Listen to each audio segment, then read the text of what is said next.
신중심의 종교다원주의를 좀 생각하고 있습니다. 지난 시간에 종교다원주의는 하나의 정상이 아니라 서로 다른 봉우리에 도달한다고 말씀을 드렸습니다. 우리가 생각해야 될 또 세 번째 주제는 종교다원주의자들의 논의에는 기독교의 초자연적인 세계관이 배제되어 있다는 것입니다.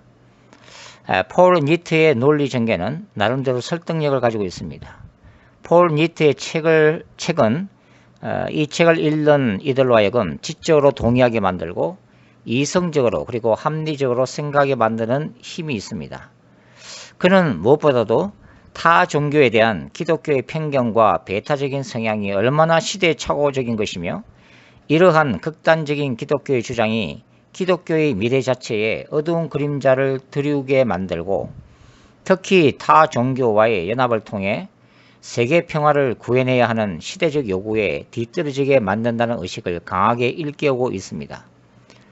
부당한 폭력, 인권 유린과 테러, 억압당하는 자들의 사회적 고통 등 산지한 세상의 문제들을 해결하기 위해서는 종교들 간의 대화와 진지한 소통만이 유일한 대안이라는 그의 주장을 종교다원주의 신학적 주장을 통해 논리적으로 전개해 나오고 있다는 것입니다.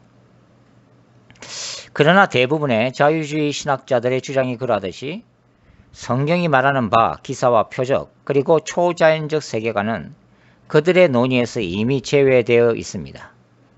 그렇기 때문에 모든 고등 종교들은 동등한 것이 되고 그들 종교들이 주장하는 가르침의 원천은 하나, 즉 궁극적인 하나의 선한 신으로부터 파생된 것으로 이해됩니다. 제가 보기에 종교다원주의적 주장에서 가장 치명적인 부분이 바로 이 부분이라고 생각합니다. 그들의 논리는 철저히 합리성에 기초한 이성 중심으로만 전개되기 때문에 악한 사탄적 활동을 배제한 신학적 논의는 결국 합리적인 종교다원주의로 기결될 수밖에 없다는 것입니다. 종교다원주의자들은 모든 고등 종교들이 하나의 선하고 공의로운 신으로부터 나온 것으로 이해하지만 저의 생각은 정반대라는 것입니다. 왜냐하면 성경은 빛의 천사들과 어둠의 악령들에 대해 구체적으로 언급하고 있기 때문입니다. 결론부터 말씀드리자면 종교다원주의자들이 들으면 당황하겠지만 타 종교들의 근원은 인격적인 존재인 사탄으로부터 파생되었습니다. 즉 세상의 모든 종교들은 눈에 보이지 않는 세계의 강력한 통치자인 사탄의 걸작품들이란 것입니다. 고린도서 4장 18절에서 사도 바울은 눈에 보이는 것은 잠깐이지만 보이지 않는 것은 영원하다는 진리를 우리에게 가르쳐주고 있고 고린도서 4장 4절을 통해서 이 세상에 역사하는 사탄이 불신자들의 마음을 미혹게 하여 예수 그리스도의 영광의 복음의 광채가 불신자들에게 비치지 못하도록 만들고 있다고 가르칩니다. 더 나아가 사도 바울은 인간의 인본주의적 사상과 생각들이 하나의 경관지를 형성하고 있고 신자들의 싸움 자체가 세속적 세계관과의 거룩한 전쟁임을 분명히 말해주고 있다는 것입니다. 고린도서 10장 3절에서 5절. 더군다나 바울은 어두움이 빛으로 가장하는 광명의 천사까지 언급하고 있습니다. 고린도후서 11장 13절로 15절.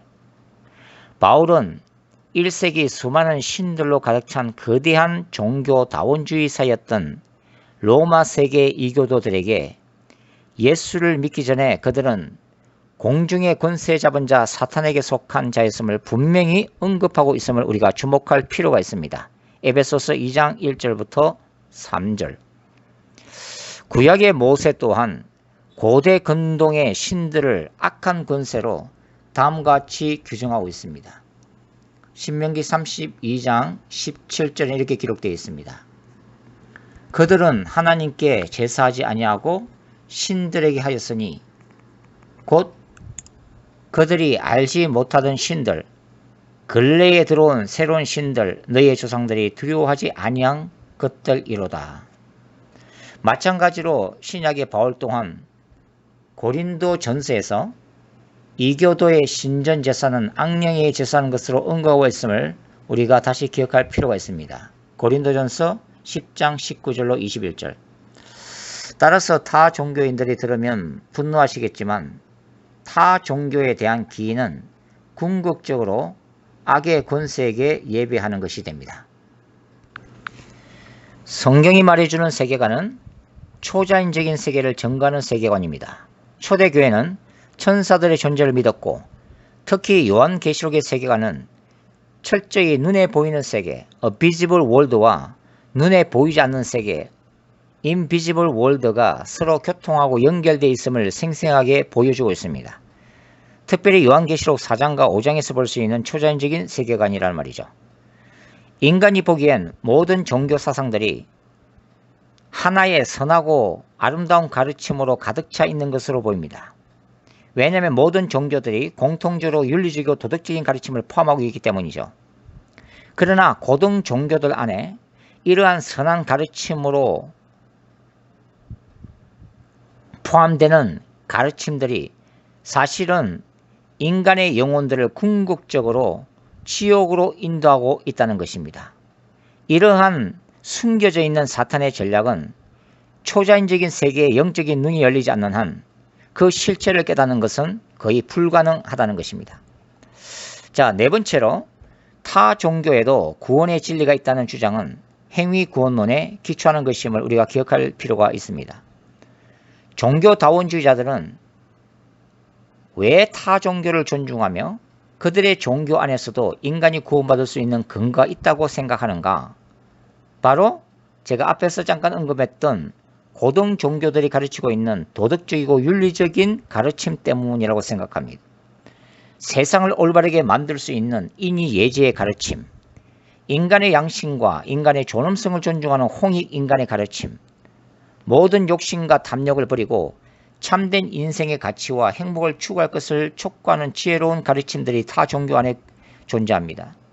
그리고 인간의 고통에 대한 자비가 필요하다는 가르침, 자신의 교리만이 최고라는 고집을 버리고 타인의 생각과 종교를 존중할 수 있는 배려와 관용을 배우라고 가르치는 교훈들이 고등 종교들 안에 존재하기 때문입니다. 그렇다면 종교다원주의자들 생각하는 이 구원의 궁극적인 개념은 무엇인가를 생각할 필요가 있습니다. 그것은 결코 인간의 죄와 관련된 성경적 구원 개념과는 거리가 멀다는 것입니다. 그들이 생각하는 구원이란 여러 가지 심리적 고통으로부터의 해방을 의미할 수도 있고 경제적 억압과 정치적 불평등으로부터의 자유를 의미하는 것이기도 하고 구조적인 사회 악으로부터 탈출하여 진정한 세계 평화를 구현하는 것이 그들이 주장하는 구원의 개념이라는 말입니다. 타 종교들과 기독교의 근본적인 차이점은 먼저는 인간의 죄에 대한 인식 문제입니다. 타 종교들은 인간의 본질을 신적 속성을 가진 존재라는 긍정적 인간론에 기초합니다.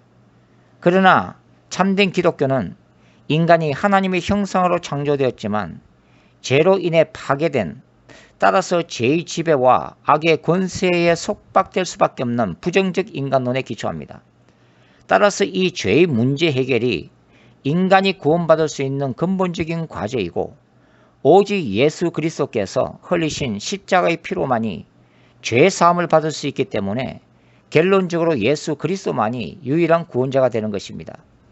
바울이 로마서에서 진술한 대로 인간은 그들의 선한 행위로는 구원을 받을 수 없기 때문입니다. 이런 이유 때문에 행위 구원론에 기초하고 있는 타 종교들 안에는 비록 인류의 위대한 스승들이나 도덕적 모범들로서의 승인들은 존재해도 이들을 종교다원주의자들은 그리스도들, 수많은 그리스도들이라고 부르고 있습니다. 죄의 문제를 해결할 수 있는 참된 의미의 구원자가 존재할 수 없다는 것입니다. 즉, 타 종교들 안에는 사회적 구원은 가능해도 개인적 차원의 영혼 구원은 불가능하다는 의미입니다. 또한 타 종교들과 동양 철학 사상이 추구하는 세계관과 기독교의 세계관은 서로 충돌하는 양상을 가지고 있습니다. 이것은 제가 몇 번의 강의를 통해서도 공통적으로 주장하는 주장이기도 합니다. 기독교의 세계관이 심판과 구원을 중심으로 예수 그리스도의 재림과 새하늘과 새 땅을 지향하는 종말론적이고 직선형의 역사관을 가지고 있다면, 타 종교들과 동양 사상은 태양신을 숭배하는 순환론적 세계관과 인간과 역사가 점진적으로 발전한 진화론적 세계관을 가지고 있다는 것입니다. 이 양자 간의 두 세계관은 각각 신본주의와 인본주의라고 하는 극명한 차이점을 보여주고 있기 때문에 결코 공존할 수 없는 심각한 충돌을 늘 예고하고 있습니다. 저는 이러한 양상을 세속적 세계관을 대항하는 신자들의 종말론적인 거룩한 전쟁이라고 부릅니다. 그 다음에 다섯 번째로, 타 종교들은 과연 하나의 정상으로 가는 다양한 길들인가 하는 것입니다. 종교다원주의자들은 모든 종교들은 하나의 목적, 즉 하나의 도달점에 이른다고 생각합니다. 즉 그들은 다양한 종교들은 하나의 궁극적인 실제 또는 유일한 신에게로 나아가는 다양한 통로라는 것입니다. 산 정상으로 올라가는 길들은 다양하지만 하나의 정상, 즉 최종적인 구원에 모두 도착한다고 믿는 것이죠. 왜냐하면 궁극적인 신이 모든 인류를 구원하기 원하기 때문입니다. 따라서 궁극적인 신의 뜻과 섭리 안에서 이 땅에는 서로 다른 지역과 문화에 따라서, 그리고 각기 다른 시대 속에서 수많은 그리스도들이 등장했다고 믿는 것입니다.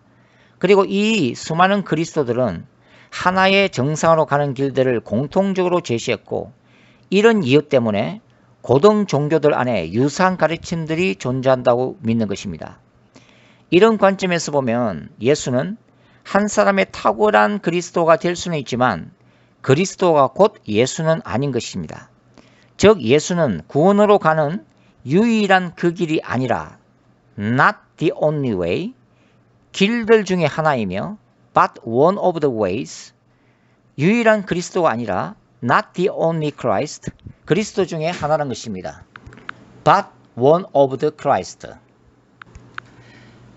그러나 사실은 타 종교들이 하나의 정상으로 가는 길이 아니라 서로 다른 산에, 전혀 다른 산의 정상을 향해 가는 다양한 길들이라는 것입니다. 불교의 경우 그 추구하는 목적이 기독교와 전혀 다릅니다. 즉 불교는 수행과 명상을 통해 스스로 깨달은 자, 부처가 되는 것이 궁극적인 산의 정상에 해당합니다. 기독교는 스스로는 자신을 구원할 수 없는 죄인임을 고백하고 절대 타자인 예수의 십자가의 공로로 도달하고자 하는 구원이 바로 산의 정상에 해당합니다. 다만 타 종교들과 기독교는 도덕적이고 윤리적인 가르침이라는 함께 공유할 수 있는 부분이 분명히 존재하고, 그 부분은 모든 종교들이 잠시 함께 걸어가는 길에 해당합니다. 그러나 하늘의 관점에서 보면 타 종교들과 기독교는 그 본질에 있어서 전혀 다른 산을 오르고 있고, 따라서 도착 지점 또한 전혀 다른 장소에 도달합니다. 기독교의 복음은 영원한 천국으로 인도하는 길이지만 타 종교들은 궁극적으로 영원한 불못으로 인도하는 길들인 것입니다. 결국 신중심적 다원주의자들의 주장은 정상교의 혼합 종교적 주장과 다를 바가 없습니다. 정상교의 창시자 강정사는 하늘의 옥황상제로서 스스로 미륵불로 자처했던 인물입니다. 그의 주장에 따르면 그는 1901년 이후에 천지공사라는 주술적 작업을 통해 지구상에 일어나는 모든 일을 짜놓았고, 이 작업은 후천계백 시대라고 불리는 이 땅의 유토피아로 들어가기 위한 과정이라고 주장했습니다. 그리고 후천계백 때 강정산이 십천무국 황제로서 재림한다고 주장했고, 이때 선천시대를 영적으로 이끌었던 4대 종교의 창시자인 공자, 석가, 예수, 노자와 후천시대를 이끌 주자, 진묵, 대사, 마테오 리치, 그리고 동학혁명의 창시자 최순을 좌우에 거느리고 지구에 재림할 것이라고 합니다. 결국 공자, 석가, 예수, 노자 등은 강정산이 각 지역에 파송한 그의 제자들이라는 의미가 됩니다.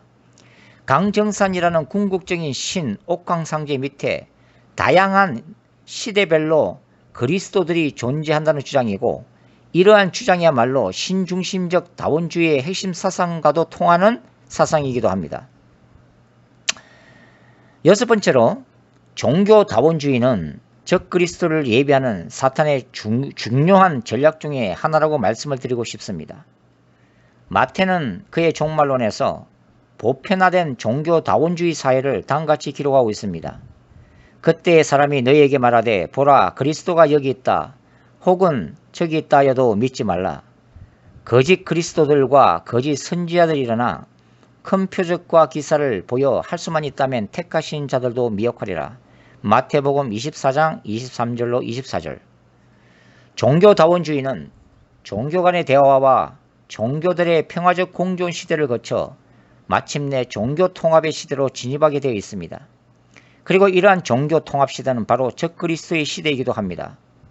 미래적 적그리스도는 그의 효과적인 세계 경영을 위해 전 유럽과 미국 그리고 중국과 남미, 아프리카 그 어떤 지역도 배제하지 않을 것이고, 그 어떤 인본주의적 사상이나 철학이나 종교도 결코 배제하지 않을 것입니다.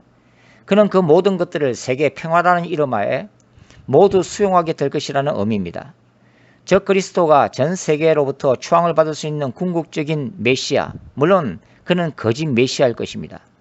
이러한 메시아가 되기 위해서는 모든 종교들로부터 전폭적으로 지지를 받는 존재가 되어야만 합니다. 특히 캐톨릭은 모든 종교들을 평화적으로 타협하고 포용하면서 이러한 일들을 추진할 것이고, 적그리스도와 함께 그 정점에서 타 종교들을 통제하게 될 것이며, 가톨릭은 맹실상부한 적그리스도 세계 정부의 가장 핵심적이고 중요한 종교적 중심이 될 것으로 예측됩니다. 가톨릭이 꿈꾸는 세계는 가톨릭의 교황을 정점으로 모든 세계 종교들이 그 아래에서 공존하는 하나의 통합된 세계입니다. 적그리스도는 가톨릭이 전면에 내세우는 정치적 메시아가 될 것입니다. 이러한 적그리스도의 지배체제의 등장은 적그리스도가 새로운 신으로 등장하는 시기이고, 뉴에이지 운동가들이나 점성술사들이 주장하는 기독교를 상징하는 물고기 시대가 지나고 적그리스도의 시대인 물병자리 시대의 본격적인 개막을 알리는 사건인 것입니다.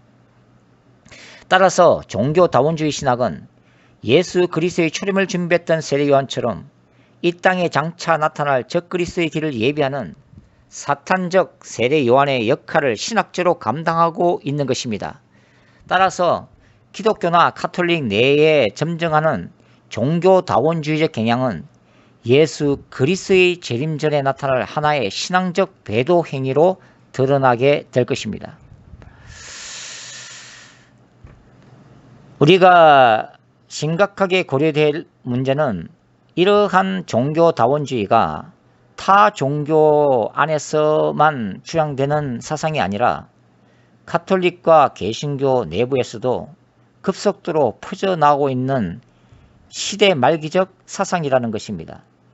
타 종교들과의 대화를 중요시하고 타 종교의 진리를 인정하고 함께 종교 안에 분쟁이 없는 평화로운 시대를 만들어 가자는 시대 정신이야말로 이 시대가 본격적으로 주장하고 있는, 그리고 이 시대를 살아가는 현대인들에게 가장 설득력이 있는 사상입니다.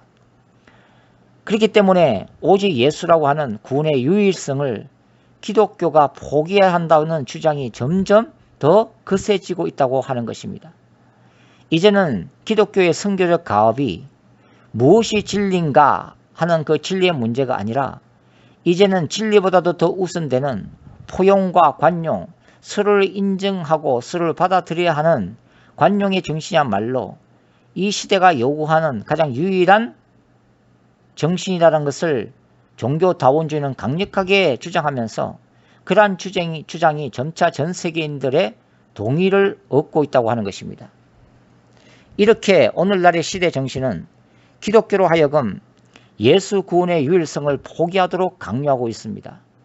기독교를 제외한 모든 타 종교들과 사상 철학들이 서로의 종교들을 인정하고 따뜻하게 받아주는 것만이 종교적 갈등과 정치적 분쟁으로부터 인류를 살려낼 수 있는 유일한 길이라고 확신하기 때문입니다. 이러한 포용성과 관용의 정신은 모든 사람들의 마음에 부담을 주지 않고 편안하게 만들어주는 매력적인 장점이 있습니다. 그렇기 때문에 기독교의 이미지는 상대적으로 고집이 세고 편협하고 지극히 배타적인 종교로 세상 사람들에게는 비춰지는 것입니다.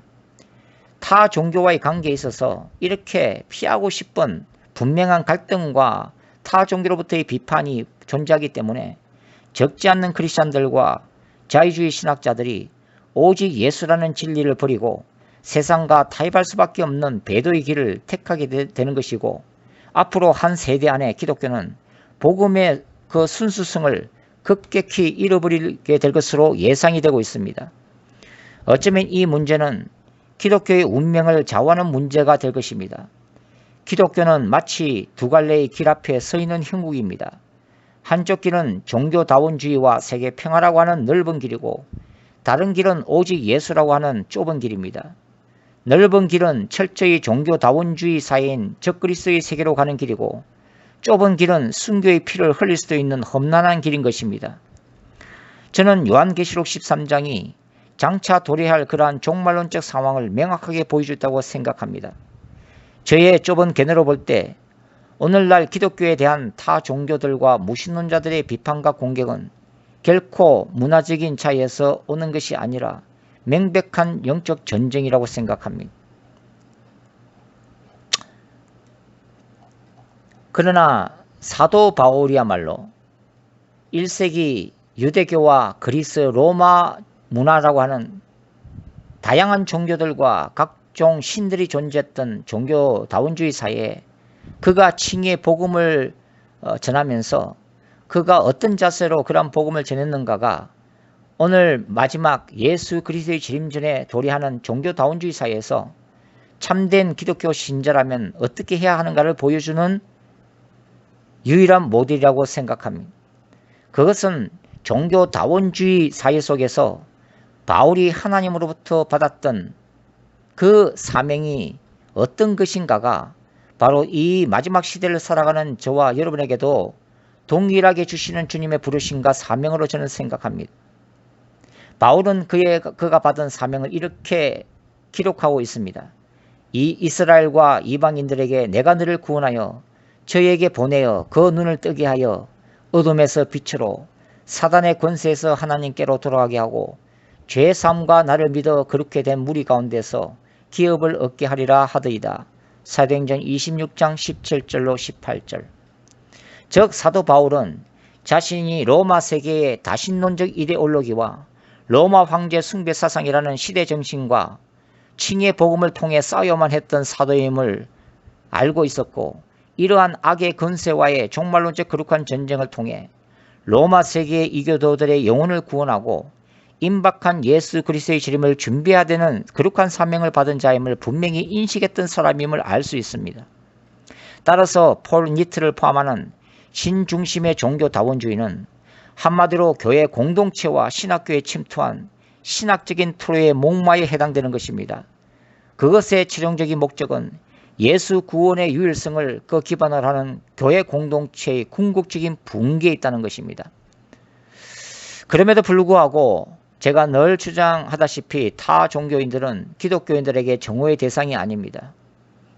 분명히 말하거니와 타 종교인들이 정오의 대상이 아니라 타 종교인들을 붙들고 있는 시대적 이데올로기, 종교다원주의라는 사상이 신자들이 수행해야 될 거룩한 전쟁의 대상이고, 종교다원주의 사상 배후에 있는 사탄이 궁극적인 거룩한 전쟁의 대상이라고 하는 것입니다. 저는 이런 종교다원주의 사회 속에서 우리가 예수 그리스도의 구원의 유일성을 인정하면서도 타 종교인들과는 얼마든지 연합적인 활동이 가능하다고 믿습니다. 저는 이러한 자세가 사회적 차원에서의 포용적 배타주의, 인클루시브 익스클루시비즘이라고 믿습니다.